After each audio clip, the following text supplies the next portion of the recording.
আপনি যদি প্রাপ্তবয়স্ক হয়ে থাকেন, বিয়ে করে ফেলেন, চরিত্র হেফাজত হবে না।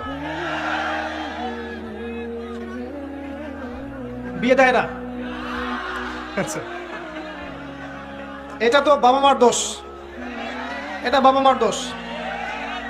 প্রাপ্তবয়স্ক হয়ে গেলে হালাল রিজিকের সোর্স থাকলে বিয়ে দিলে চরিত্র হেফাজত হবে, ইনশাআল্লাহ হেফাজত হবে। এবং পিতামাতাদেরকে বলছি, বিয়ে না দিলে আপনার ছেলে বড় হবে না, ম্যাচুরিটি আসবে না কিন্তু।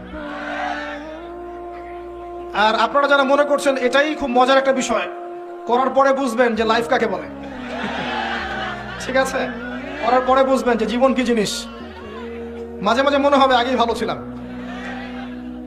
আচ্ছা, তারপরেও করতে হবে, কারণ এটা আপনার চরিত্রকে হেফাজত করবে। সাহাবীরা জিজ্ঞাসা করেছিলেন, ইয়া রাসূলুল্লাহ সাল্লাল্লাহু আলাইহি ওয়াসাল্লাম, আমরা স্ত্রীদের কাছে গেলেও কি নেকি পাবো?